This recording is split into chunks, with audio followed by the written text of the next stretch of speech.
बिस्मिल्लाहिर्रहमानिर्रहीम। अस्सलाम वालेकुम व्यूअर्स, आप देख रहे हैं वेव्स में इफ्तिखार चौधरी।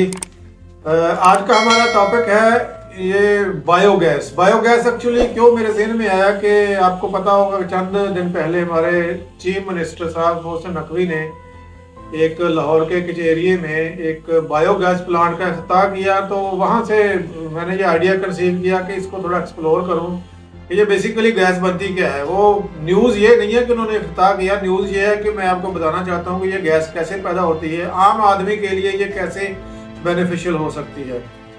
तो पहले तो ये है कि उन्होंने जो इफ्तिताह किया वो जो गुजर कॉलोनी है, आपको पता है, राय रख चांद राय, ये बेसिकली एक एरिया का नाम है, गुजर कॉलोनी है जो गुजरपुरा की बैक साइड पे है। तो यहाँ आपको पता है गुजरपुरा में तकरीबन 25 से 30 हज़ार गाय भैंसे लोगों ने पाल रखी हैं, गुजरों ने। तो ज़ाहिर है उनका डंक जो है यहाँ गोबर है बहुत वाफर मकदार में होता है, तो वहाँ इन्होंने ये साइट बनाई हुई है। तो जो उन्होंने बनाया है वो एक बायोगैस प्लांट लगाया है, ये ऑफिशियली लगाया है, यानी गवर्नमेंट ने इसको किया है स्पॉन्सर। इसका जो बेसिकली क्रेडेंशियल उन्होंने दिए हैं वो 6000 क्यूबिक मीटर उन्होंने बताया कि ये इतनी गैस पैदा होगी पर डे। और अगर इसको कन्वर्ट करें केजी में जो 1600 केजी बनती है, या 1600 केजी या 6000 cubic metre gas per day पैदा होगी। जब ये गैस बन जाती है तो आपको पता है जो फुजला होता है वो वेस्ट नहीं होता, वो मैन्योर जिसको बोलते हैं, वो एक डीएपी खाद आपने सुना होगा। तो इसका जो नेमल बदल है ये चीज़ बन जाती है, तो वो भी ऑलमोस्ट कुछ 16000 केजी या 16 टन प्रोड्यूस होगा। इसका जो उन्होंने बताया है कि इसकी जो कास्ट है वो 350 मिलियन या 35 करोड़ रुपीस आएगी, और सालाना बेसिस पे इसको अगर देखा जाए तो ये कोई ऑलमोस्ट 8 करोड़ या 80 मिलियन रुपीस प्रॉफिट जनरेट करेगा एनुअल बेसिस पे। और इसके अलावा अगर आप देखा जाए कि इसी को मैं एक आम आदमी के लिए एक्सप्लेन करूं तो वो ऐसे है कि ये बहुत छोटे लेवल से लेके बहुत बड़े लेवल तक बनाया जा सकता है। ये डिपेंड करता है कि आपके पास जानवर कितने हैं, गाय भैंसें कितनी हैं। तो एक आम आदमी या आम घर जिसमें 5-6 लोग रहते हों तो वहाँ तकरीबन 2 से 3 जानवर भी हों तो ये डेली इतनी गैस प्रोड्यूस हो जाती है कि वो घर की जो ज़रूरियात हैं रोज़ाना की बेसिस पे वो पूरी की जा सकती है। इसका जो कंप्लीशन टाइम है ये बेसिकली बहुत टेक्निकल नहीं होता, ये सादा सा ही होता है प्लांट इसका, इसमें बहुत ज़्यादा इंजीनियरिंग इन्वॉल्व नहीं होती। तो 6 माह में 5 माह में इवन इससे भी पहले ये बनाया जा सकता है अगर थोड़ा सा स्पीडी काम किया जाए।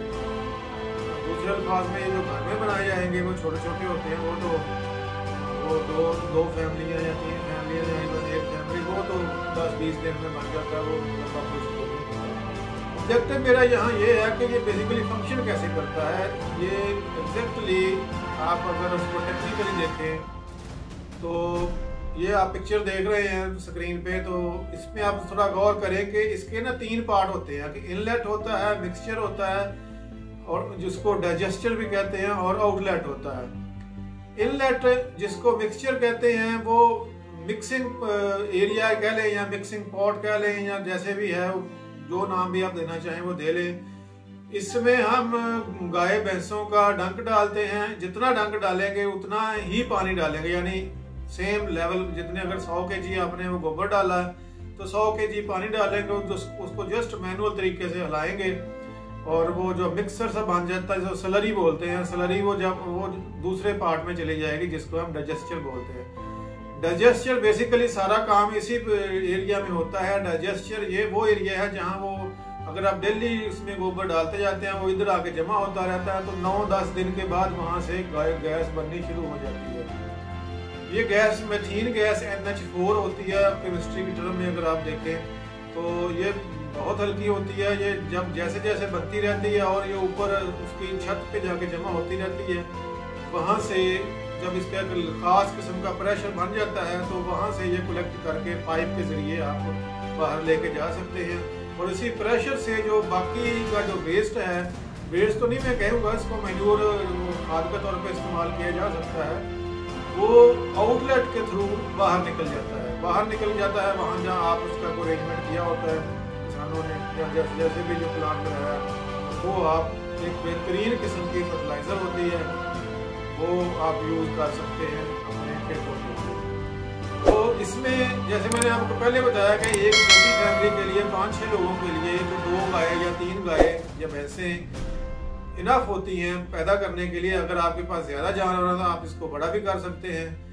इस गैस से आप बिजली भी प्रोड्यूस कर सकते हैं, यानी कि आप जनरेटर ले लें और आपको पता है कि गैस से चलने वाले जनरेटर भी होते हैं, तो वो पाइप आप उसका जो गैस का है वो जनरेटर में लगा देंगे तो जनरेटर आपका बेहतरीन तरीके से 2 kV से लेकर जितनी गैस पीछे से आएगी उस हिसाब से उसका साइज आप बड़ा करते जाएं तो वो ये बिजली भी प्रोड्यूस करेगा।